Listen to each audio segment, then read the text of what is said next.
We're jumping right into a fractured fellowship today. Our heroes are scattered all over a seriously dangerous, war-torn Middle-earth. The stakes literally couldn't be higher right now. The forces of darkness are starting to move together in unison, and the fate of the world is resting in the hands of a divided group separated by miles and miles of hostile territory. Every single step they take is overshadowed by this massive, growing threat of two powerful towers uniting to wipe out the world of men. And, the immediate trauma hanging over our heroes really stems from one devastating loss. Picture this. Deep down in the mines, Gandalf the Grey comes face to face with a terrifying Balrog of Morgoth. It's an epic standoff. He declares himself a servant of the secret fire, commands the dark flame to retreat, and drops that absolutely iconic line, "You cannot pass." But just as he strikes the demon down, he's dragged into the abyss. His final words? "Fly, you fools." This literal fall through fire and water leaves the Fellowship utterly broken, and suddenly they're completely leaderless. Meanwhile, the sheer physical toll of this quest is really starting to break the ring-bearer. We catch up with Frodo and Sam, and they are completely lost in this maze of razor-sharp rocks. They're just walking in circles, you guys. They're trying to rappel down steep cliffs using actual elvish rope, surviving on nothing but elvish lembas bread, which, as Sam points out, actually isn't too bad for foreign food. But way worse than being lost, they realize there's this awful stink in the air. They are definitely not alone. Some filthy creature has been tracking them in the dark, constantly muttering about something that was stolen from it. So when they finally manage to capture the stalker, Gollum, we see a massive psychological divide open up between our two hobbits. Sam, he's got absolute justified mistrust. He's totally convinced Gollum is going to throttle them in their sleep. But Frodo feels the heavy burden of the ring himself, looks at this wretched creature, and actually feels pity. He demands that Gollum lead them to the Black Gate of Mordor, forcing him to swear on the one thing he desires most, the precious. It's a huge gamble driven by pure empathy, relying on the ring's own treacherous nature to somehow keep Gollum in line. Now, far to the west, a totally different kind of threat is looming, a highly mechanized one rising right out of Isengard. Saruman has officially allied with Sauron, and he's building this massive, industrialized war machine. He orders the complete and utter deforestation of the ancient forest of Fangorn just to feed his giant underground furnaces. He wants his brutal Uruk-hai armed and ready to march in exactly 2 weeks. And he gives them a chilling side mission: hunt down the rest of the Fellowship and bring him the Hofflings alive and unspoiled. Which, of course, kicks off an incredibly grueling cross-country chase. For 3 straight days and nights, Aragorn, Legolas, and Gimli relentlessly hunt down those very Uruk-hai who snatched their friends, Merry and Pippin. They're tracking them across bare rock and open plains with 0 food and 0 rest. Legolas uses his elf eyes and spots the Uruks turning northeast toward Isengard, while Aragorn actually senses this dark, evil will actively pushing against them, trying to slow them down. It's a desperate, high-stakes sprint where literally every single hour counts. And this pursuit, it leads them right into the rotting heart of Rohan, the kingdom of the Horse Lords. See, Saruman hasn't just been building armies, he successfully poisoned the mind of Rohan's leader, King Theoden, leaving him weak and basically enslaved on his own throne. Meanwhile, the fiercely loyal Éomer, who sees all these orcs just freely roaming and killing in Rohan's lands, gets banished. Under pain of death by Grima Wormtongue, he's Saruman's slimy little spy on the court. So Rohan is completely fractured and decaying from the inside out, right as a massive army gathers on its borders. But wait, what about Merry and Pippin? Well, during a brutal night ambush where Éomer's banished riders completely slaughter their Uruk-hai captors, the 2 hobbits somehow manage to avoid being crushed or eaten, and they crawl away into the eerie Fangorn forest. And there, they run into something straight out of a myth, an Ent. Not just a tree, but a tree herder, an ancient, towering shepherd of the forest named Treebeard. At first, he actually thinks they might be some kind of orc mischief, which just goes to show how totally disconnected these Ents are from the current wars of Middle-earth. Bouncing back to the east, the journey is getting, quite frankly, a lot darker. Gollum is leading Frodo and Sam through this horrifying swampy wasteland called the Dead Marshes, just to avoid orc patrols. It is filled with the rotting corpses of elves, men, and orcs from some massive ancient battle. Gollum keeps frantically warning them, do not follow the mysterious floating lights, or you'll fall in and light little candles of your own. It's an incredibly tense, dead quiet place, made even worse when the terrifying Black Riders, these wraiths on winged beasts, start circling overhead, screeching for the precious. Yet even in the deepest, darkest shadows, hope somehow finds a way back. Because back in Fangorn Forest, Aragorn, Legolas, and Gimli are tracking the hobbits, right? Suddenly, they're hit with this blinding white light.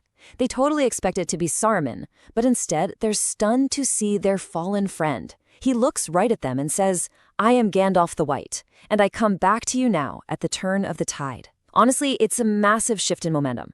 Hope has literally returned exactly when they needed it most. But you have to understand, this is not the same Gandalf who fell from the highest peak into the lowest dungeon. That Gandalf, Gandalf the Grey, fought and destroyed the Balrog on the mountainside before darkness finally took him. He strayed out of thought and time. But he wasn't finished.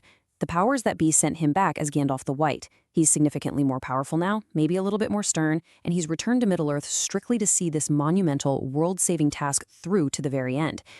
And Gandalf wastes absolutely no time. He rides straight to the Golden Hall in Edoras to confront the corruption in Rohan. Even when the guards tell him to hand over his staff, he holds onto it and uses it to forcefully draw Saruman's dark influence right out of King Theoden, like sucking poison from a snakebite. The king physically transforms right before our eyes, returning to his true self, finally breathing free air. But the victory is super bitter. He wakes up to the agonizing reality that his only son and heir, Theodred, has just died from wounds taken in an orc ambush. Right after this healing, King Theoden is faced with a basically impossible choice. He's staring down an overwhelming army from Isengard, but he absolutely refuses to risk an open war that would just slaughter his people. So he makes a super controversial call. He orders the entire city of Edoras to be evacuated. The plan? Pack only the essentials, flee into the mountains, and hole up in the massive stone fortress of Helm's Deep. Gandalf, though, is deeply alarmed by this. He thinks retreating into a dead-end ravine isn't a safety strategy at all, it's a trap just waiting for a massacre. Knowing full well that Helm's Deep is a sitting duck without a real army to defend it, Gandalf just suddenly takes off. He leaves Aragorn behind to help guide and protect the fleeing refugees. The clock is loudly ticking now. Before he speeds away on his incredible lightning-fast horse, Shadowfax, Gandalf leaves Aragorn with one very specific instruction. Look to my coming at first light on the 5th day. At dawn, look to the east. He's rushing out to find Eomer's 2,000 banished riders, praying he can bring them back in time to break the siege we all know is coming. Meanwhile, the ring's creepy, corrosive influence is really taking a toll. In the dead of night, we catch Gollum having this vicious, whistling argument with himself. His darker, paranoid side, Gollum, is absolutely convinced the hobbits are going to cheat and hurt them and that they need to steal the ring back.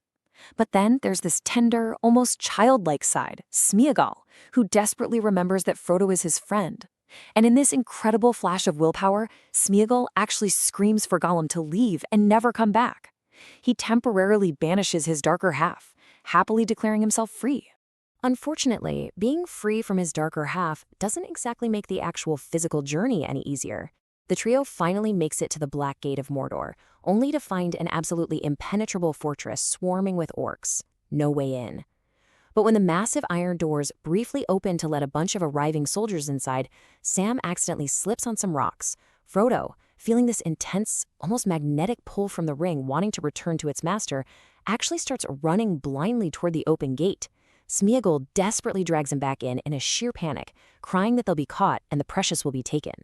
Completely trapped, Smeagol reveals there's actually a hidden alternative route into Mordor, a secret, totally dark way. It involves a hidden path, some extremely steep stairs, and finally, a dark tunnel. Now, Sam is fiercely against this. He immediately suspects a trap, angrily demanding to know why this little detour wasn't mentioned, days ago.